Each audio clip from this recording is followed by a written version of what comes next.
Sweet Mercy is a dark, controversial, and compulsively addictive mafia romance. And I don't even like mafia romances. It's written in a way where the heart of the story isn't about the mafia politics, it's about the couple. And they're just two people caught in impossible circumstances. The romance is the star for this book and the series as a whole, and I think that's why it worked for me so well. Go into this if you want a good time and you have no plans for the weekend, because you will be spending all of it reading.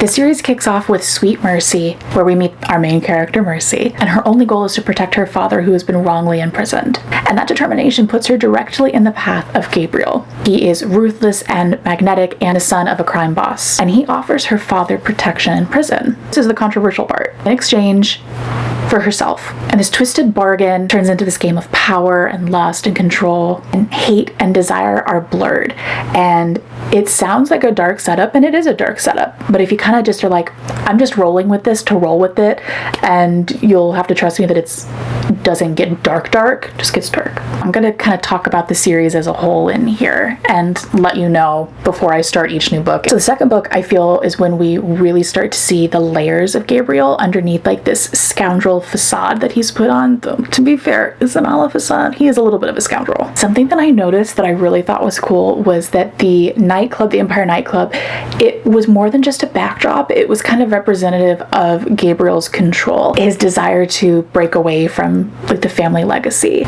Not just the nightclub itself, but the effort that he was making to separate himself from his family legacy and from the family business and the crime and all of that. It made him redeemable.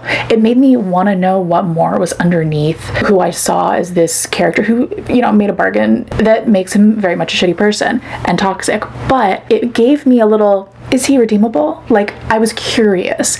And that was in book 2 that I started to really start to see that. I felt like the tone of book 2 really shifted. I started to care about them as an actual couple, and I feel like Mercy became less of a chess piece and more of a player. This is where she really started to question how far she was willing to go and how much she was willing to compromise. The freaking cliffhanger on this, so glad that I was reading the series when all of the books were out. In book 3 now, it really felt like a romantic suspense. Like, it really did. It amped up on the action. We got to see a lot more into like the crime side of things. The stakes rise. Oh man, I love high stakes. And it really focuses on Gabriel and Caleb's plan to leave the family business.